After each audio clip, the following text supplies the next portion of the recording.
nhớ rồng ta thấy trong nhiệt chỉ cứ tin năng trà phải như sáu đỏ và rồng xia cho các tàu chi nè đùa nhớ sáu sầu chua nọ thiệt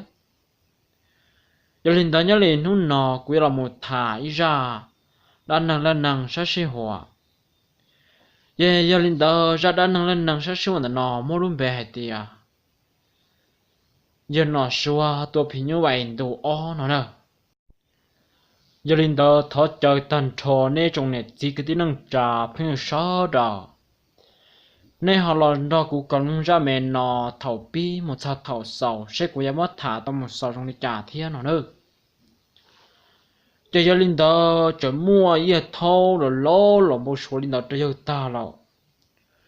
chơi tàu li ô li sòng tàu can đó chơi rồi có một lối này nha cú tên đó uất tết rồi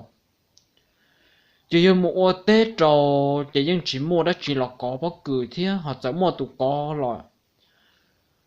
giờ những sai thì cả liệt trên này con mà cho con này tức là cho cái phong dư đầu giờ nó số ta đi lọ để nó lý theo các tên đồ tên đó nó chỉ có một cái những nó tên nhỏ và nhập lại trong tên cái những chuột trước khi nó không giàu lý đâu tụi nó xứ thế mà giờ nó số mũ nó chỉ chịu lý trả thế nào nữa họ giờ tiền lử tụ mù nó chỉ giờ tiền giờ nên chỉ tao bỏ năng đùa giống như tê chia giờอยู่tê chia nhẹอยู่dùng đó giờ tiền có tụ chia nó có chỉ tao bỏ ít tụ năng chia đùa lý nó chỉ nên tuột cho chỉ nên cố để dùng nên trong linh đạo thế nó nữa mất bị xử linh đạo thế thì giờ tiền tê tụ năng chia tụ lố nó chỉ nên cố phê phê trâu thế nó giờ thì giờ nó xóa xứ nó chỉ là cú chùa phê thiên là cú sẽ rong để nó xóa xứ chỉ là nun đỡ lò chỉ chọn mua li nữ tu vào thiên nữ ít tu vào tu cứ chẳng có cú chẳng cho nhung cho để cho nó xóa cho thiên nó nữa chỉ cho nó xóa chỉ không là chỉ cho nó xóa chỉ tiền vào nếu ở tu mù ở đây tôi một bún nhu thiên ấy tôi một món chế bún nhu trò nên mà đi lọ chỉ lên đó nhất trò lúc xưa thằng đó nó chỉ giờ nó xóa sai thì giờ thứ hai lên đó lọ nó chỉ nhá giờ chịu phải để xóa lần thuật tụ thế mà này thứ chỉ bảo hết tiệt giờ này我碰见着都是nó xóa xứ họ lừa tụ cho ní chỉ kêu trò nên nhưng hai lên đó thiên nó nữa giờ linh nhớ cho lúc xưa hỏi thì lúc chơi nhung thần đó chơi giờ này vào chơi nhớ cho bị bắt cả nó xứ giờ này vào chơi cho giờ này vào này cứ tôi muốn nó nữa giờ này vào này chơi hóa lì nó giờ chẳng cho giờ này cứ rồi tôi muốn say nhu thiết giờ anh này chơi tôi một cho nên là chơi nó chơi giờ nó số chơi tiền vào nên mù lô nó chơi nên mù để cho nhu hậu thia phải say nhu xe nhu họ bỏ bỏ thế nhu họ bỏ lực cả đi trả mà tao bên nhu nó chỉ số ta rồi đi lợi trên chơi trả vào nhu họ lạ mua món đi trả thế chỉ cho linh đấu vật lì chơi tiền ô lì là mặt gì mà linh mù chỉ linh thằng đó trên có chợ mua cần một để trên có một để ấy là cái cần để một non ta thôi rồi ấy ní cảnh đây một chè có nhục khó một mô cho rồi sậu chán nhu sư chè chán nhu muốn nó rau từ ta là ô chè có trong trên chế nhu đến lăng nhu chè có vấn đề lý ta rồi tỏ nọ sư chè có một lăng nhu một chúa nhu trấu trổ nọ chè có một chúa nhu trấu trổ nọ chè có chúa nhu chè nè cứ trái tiệt tí lò có chúa nhu hết con thiệt nó trong đá cho ấy chè cũ chỉ này lo xa nó cho cũng xã một hai giống trâu là chỉ này cứ chẳng nó đánh tới trên trái chỉ này cứ nhục khó một rau kia rau xứ nó nữa chỉ vừa liền nhục khó bên nhục trộn nó trên đã há rau xứ chỉ giờ chỉ chú nhu giờ chỉ chú hơ nó hả tại chỉ liền nói luôn số gì hơ nó được bể giờ cũng cá bị nó tua thiên nó nữa chỉ với lì lâu sâu chỉ giờ tiền lòng lòng chuyện chưa ta chỉ sợ để an全này cứ sự mà nếu cứ nó mà nếu giờ tiền nó mù hà rong nhá đồ bể cá lợ thế sao tiền chơi nếu cứ chúa xứ nó nữa giờ cho nên cứ giờ chơi nhưng chơi bên nó xứ giờ ta tỏ tiền lòng giờ lo cho cá một tròn trả xứ nào giờ nên cứ chơi chỉ li cho sót của là chỉ sót đi luôn chỉ li sót chẳng đã lo chơi chỉ li máu gì rồi là chọn tôi lên đó chỉ cho sự thi xứ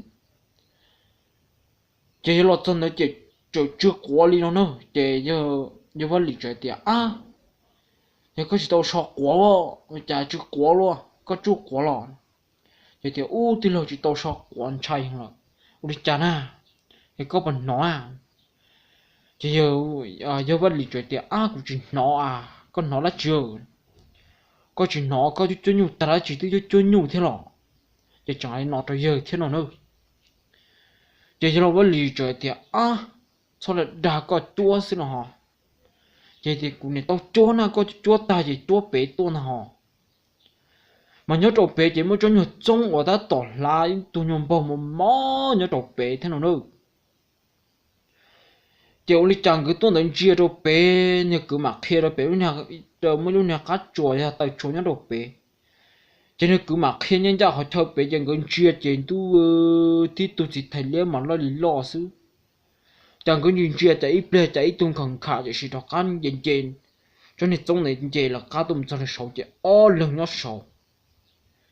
trên chơi tu nè tu tí nó nữa tu nè tu tí trên chơi ít khung gò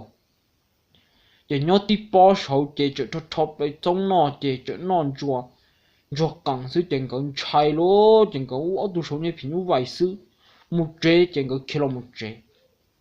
trên cái nhỏ có kilo tròn tua cho bể to ta tỏ gió lột cho nó thằng tiêu ya là tôi bố nhung đã sư nó nữa chế chỉ lì chôn bùa thiết chôn nhu chốt tử chế cái bao hải lô thiết chôn nặng chế xã hạ trên từ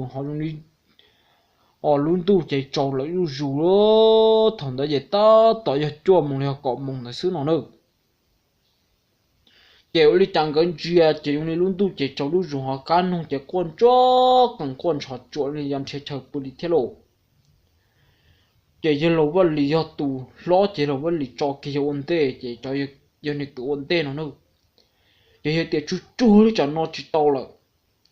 chạy có máu cái xì lọt chạy có chỉ bỏ hay yêu những cái chế cháu lu họ sa tôi lo chỉ và tôi non cái nông chỉ giống như cho lu nhà nó trên tôi nào vậy tôi khi chia nào dùng đi tên thì số tiền thế chúng này trên nó tư bé họ cho chỉ là trên nó vung bé nó vung trả chứ trên cái chia chỉ khử trên cái chế khiến đền trong lò xứ nó nữa đừng có đừng trong nó cho được bù họ thằng tiêu ya mấy lúc cứ há nhá được bù nọ đừng có lo trong tôi được bù họ nọ chè cái chè lúc nú ta tòn chè kia xứ họ khó tiêu khó can luôn họ can nông chè dàn cho cần họ mẹ đã lâu nọ chè ta tỏ nọ sù nó được ta tỏ nó nọ chỉ vào khẩu ấy nọ sù đó đó chèn câu chả chỉ tàu lùa lì chả cho nó anh khăn đi họ cho số ấy trốn đun đi xứ mà chỉ do ấy khẩu chỉ trồng trăng kia nó nữa chèn câu lọt cho chè giờ nó xóa nó nên nhọc khó mộ hậu lửa lọt cho hậu lửa lọt cho chèn câu lọt cho anh có chuyện thật thả thì gì chả mùi chỉ bỏ nhu nữa mình thế chỉ bỏ nhu chỉ một đây lâu để tỏ đan nó ta lắm chứ chúng thì thế nhu chút chua nhu chỉ chả chỉ chút chua cỏ thiên hả chứ lấy chả chia ra tí cho nhiều trong nào nhiệt chỉ liên cầu chỉ rồi tí bỏ tí chứ chỉ tàu lùa chứ kia lọt cho đẹp tọt trong ngoài nó chỉ xa trồng tuôn tí rồi xứ chứ thì chỉ tàu bỏ nhu lì xe dẫu lì chả không khó xe bây giờ nó có một thế đùa là giờ thì ta kì mà đi nó có một thế đùa giờ nó xóa tiền bó tu chuyện đó giờ phí như vậy vô giờ nó với lý chuyện tiền giờ tuần đó chơi như phí như vậy là mà lo mà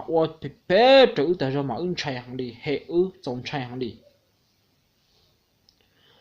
giờ lên đó chỉ nhớ trong lúc xe thằng đó giờ chơi tiền lên nó giờ tiền ta kỳ cho bé này nó có một thế đùa chỗ lý trả ta kín đó trên đó giờ nó số một chỉ họ chỗ lý trả lý thiên nào nữa họ chỗ lý trả lý họ chia tỏ sư họ một bỏ nhung lọ chỉ giờ nó xuống cái đó có một người họ nhung quốc tế trâu to chỉ muốn trông ta rồi lý nó nữa trông chỉ tôi nó bỏ cứ chỉ cái gì bỏ trông tôi có một cái chỉ khoảng một liếp đục tí trâu trâu nó xí lô chỉ mỗi từ tu ở nhà tiền lại cho cứ muốn trông nhá trâu đợi cho nó số ít sang để trông trả thế chỉ giờ đó chỉ chờ hú gì à nó nữa chỉ nó chờ hú gì à nó chỉ giờ chờ cố xé tôi nã thế chỉ giờ chờ tôi giàu ở nhà tiền nên nó giờ ít tu tu thằng cỡ chỉ tôi giàu giờ ít tu tu cỡ chỉ hay tiền còn có một tuần nã nó mà giờ tu tu đỡ chỉ hồn na nó nữa nó hồn na nó chỉ có ôm mày cứ tin cái chuyện xí giàu chỉ có tôi một tuần nã thôi chỉ na thì ô nhỏ linh đạo hòa biết tên là mình trong mà nó thì tiền mọi cũng nó cũng chỉ một chỉ trong chỉ trong thì tiền đi chỉ khi về chỉ dễ ấy tôi năng quan nhìn nhớ lần thế nhẹ dò hẳn chỉ gì cũng cố xé tại sao chỉ về chỉ giờ linh đạo chỉ có cũng cho một trâu rẻ tua sư trâu rẻ tua thiên họ tua nó có cử thiên nó chỉ chính nó chỉ tiền một chỉ một sư mà giờ nó số nó mà nó giờ bây giờ kia là chỉ giờ linh đạo chỉ giờ chính nó để cho một chỉ có một thò dễ chút cho tàn thò chỉ có là nó mỏ nó nữa mà nhớ trên đằng trên nó một trên tỏ chỉ nhau kho xứ chỉ gió luôn ta sưu xứ chỉ có tới một thò chỉ có một thò chút cho ta tỏ ra bé mông ta chỉ có cho khá là nó mỏ để tỏ trên nó nữa cái là nó mỏ ta chỉ có ba tăng nhẹ khó ba nắng khó tí gì mà nhớ đi thòng đó nó chèn có cú dài tiệt nó ý lần cái ý tranh nhau thằng tàu xứ chèn nhớ đi thòng đó chèn lại tí tàu phát lý tên nhau của chia dân ca để đi thế nào nữa cho nên phát lý chèn chỉ cho lần xứ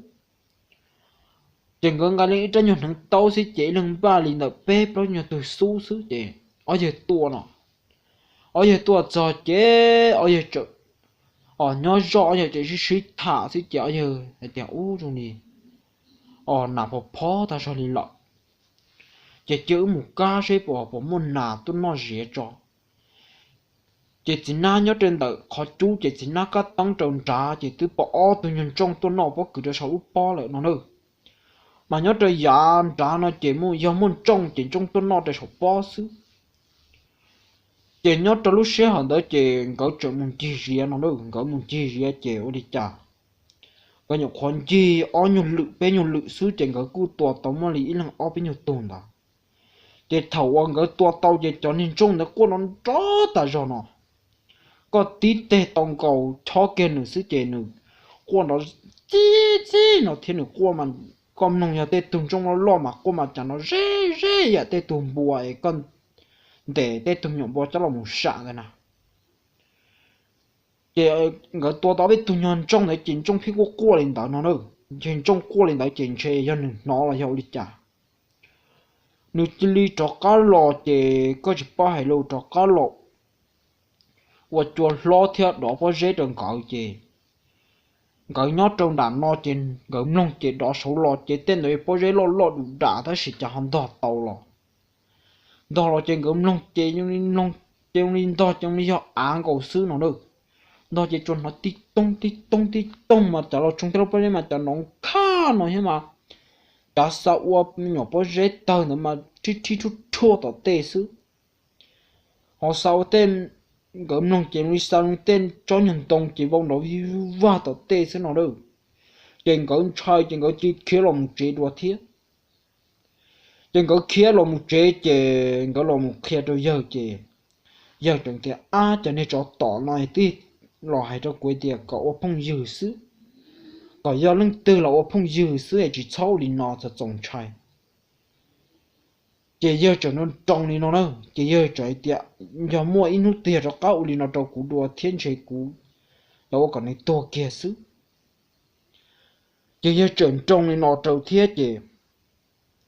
tàu ôm mò đi tàu cá chị giờ xó sự tôi sẽ nửa bỏ trâu giờ thiết nó